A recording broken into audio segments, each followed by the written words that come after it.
بسم اللہ الرحمن الرحیم۔ السلام علیکم۔ امام حسین علیہ السلام نے جس شیر کو بچپن میں پالا تھا وہ شیر 10 محرم کے دن امام حسین علیہ السلام کی شہادت کے بعد کربلا میں کیسے پہنچا اور اس شیر نے یزید کی فوج سے کیسے جنگ کی۔ اس شیر کو امام حسین علیہ السلام نے بچپن میں ہی آزاد کر دیا تھا تو 10 محرم کے دن کربلا میں کیسے پہنچا، یہ درد بھرا واقعہ جاننے کے لیے ویڈیو کو اینڈ تک ضرور دیکھیں۔ بچپن میں امام حسین علیہ السلام نے اس شیر کو پال رکھا تھا۔ اس شیر کا نام ابو الحارث تھا۔ عربی میں شیر کو حارث کہا جاتا ہے، اس لیے اس شیر کا نام ابو الحارث تھا۔ ایک بار مولا علی علیہ السلام خطبہ دے رہے تھے، اتنے میں ہی کچھ لوگ امام علی علیہ السلام کی طرف دوڑتے ہوئے آئے۔ مولا علی علیہ السلام نے وجہ پوچھی تو لوگوں نے کہا کہ ایک شیر آپ کی طرف دوڑتا ہوا آ رہا ہے۔ مولا علی علیہ السلام نے فرمایا بیٹھ جاؤ، یہ شیر کسی کو کچھ نہیں کہے گا۔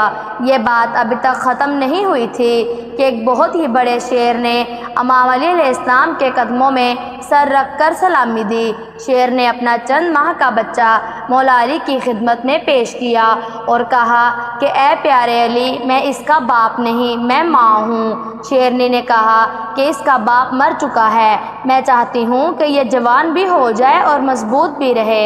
مولا علی علیہ السلام نے فرمایا کہ مطمئن ہو کر چلی جاؤ، یہ مولا علی علیہ السلام کا وعدہ ہے کہ اسے یتیمی کا احساس نہیں ہوگا، میں یہ بچہ اس کو دوں گا جس کو یتیمی کا احساس ہے۔ میں نے کہا کہ وہ کون ہے جو حیوانوں کے بچوں کی بھی پرواہ کرتا ہے اور اسے یتیمی کا احساس نہیں ہونے دیتا۔ مولا علی علیہ السلام نے فرمایا کہ میرا بیٹا حسین ہے، یتیموں کی پرورش کرنا اس سے بہتر اور کوئی نہیں جانتا۔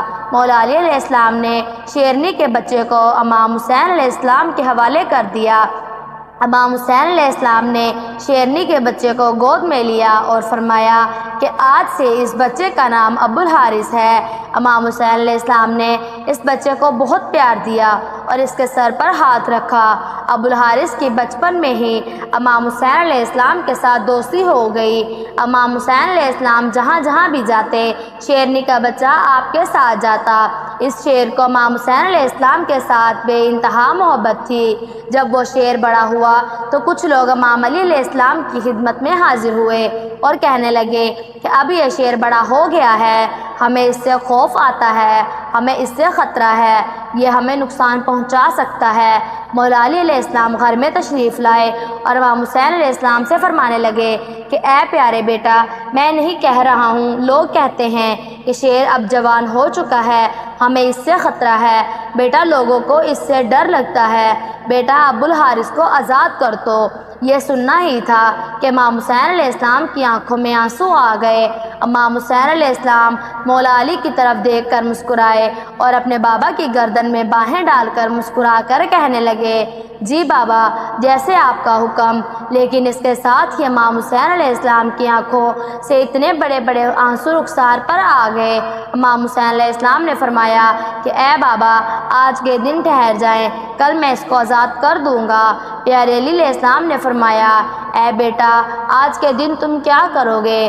تو امام حسین علیہ السلام نے فرمایا اے بابا جان، دیکھیے شام ہو چکی ہے، اب یہ بھلا شیر کہاں جائے گا؟ یہ وقت نہیں ہے کسی کو گھر سے نکالنے کا۔ مولا علی علیہ السلام مسکرائے اور امام حسین علیہ السلام کو گلے سے لگایا۔ جب فجر کے وقت امام حسین علیہ السلام نماز کے لیے اٹھے، امام حسین علیہ السلام شیر کو خوراک دینے کے لیے گئے تو شیر نے کہا اے مولا، آج اتنی جلدی احسان؟ امام حسین علیہ السلام نے پورا واقعہ شیر کو بتایا کہ شیر نے کہا کہ ٹھیک ہے مولا، میں جاتا ہوں، لیکن ایک شرط ہے کہ ایک دفعہ ملاقات ضرور ہو۔ تاریخ میں لکھا ہے کہ امام حسین علیہ السلام نے فرمایا کہ ٹھیک ہے، دن یاد رکھ لو، 61 ہجری 10 محرم کا دن میدان کربلا کے ٹیلے کے پاس سے تمہیں ایک آواز آئے گی، بس تم اس آواز پہ چلے آنا، مجھ سے ملاقات ہو جائے گی۔ ابو الحارث نے فرمایا کہ مولا آواز کون دے گا؟ آپ نے فرمایا نہیں، شیر نے کہا کہ آپ کے بھائی عباس؟ آپ نے فرمایا نہیں۔ امام حسین علیہ السلام رو کر فرمانے لگے کہ میری 4 سال کی بیٹی سکینہ تمہیں آواز دے گی یا پھر میری اماں فضہ تمہیں آواز دے گی۔ ناظرین، کربلا میں آج بھی وہ مقام موجود ہے جہاں کھڑے ہو کر اماں فضہ نے آواز دی تھی۔ اس کے بعد امام حسین علیہ السلام نے ابو الحارث کو آزاد کر دیا اور فرمایا، اے ابو الحارث، تم ملک عراق میں چلے جاؤ، وہاں کا ایک نینوا جنگل ہے، جنگل کا شیر مر چکا ہے، تم وہاں جاؤ اور وہاں جا کر بادشاہی کرو۔ اس طرح ابو الحارث امام حسین علیہ السلام کا حکم مان کر مدینہ سے چلا گیا۔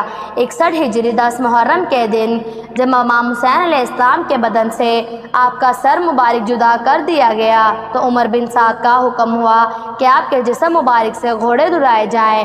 یہ آواز سن کر اہل حرم میں جیسے قیامت آ گئی ہو۔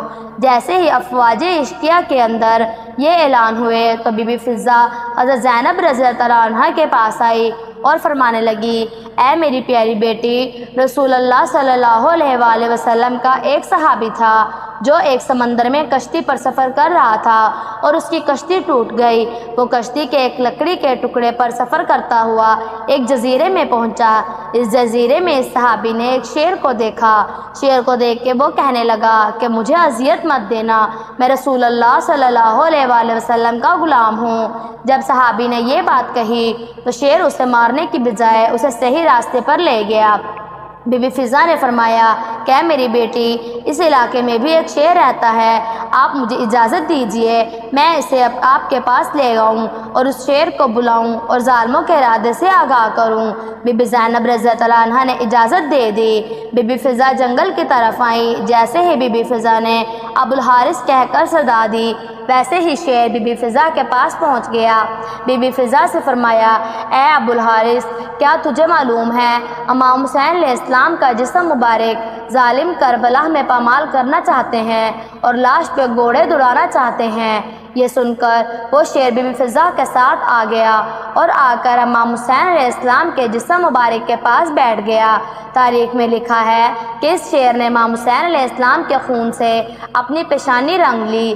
شیر روتا رہا۔ جب کوفی لوگ امام حسین علیہ السلام کی لاش کو پامال کرنے آئے تو لوگوں نے دیکھا کہ وہاں ایک شیر تھا۔ وہ لوگ گھوڑے پر تھے۔ گھوڑے شیر کو دیکھ کر ڈر گئے اور بے قابو ہو کر بھاگ نکلے۔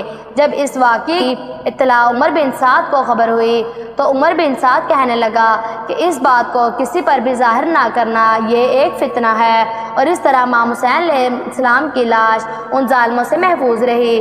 امید ہے کہ آپ کو ویڈیو اچھی لگی ہوگی۔ اس ویڈیو کے بارے میں کمنٹ باکس میں اپنی رائے کا اظہار ضرور کریں۔ اللہ تبارک و تعالی آپ کے علم میں اضافہ کرے، آمین۔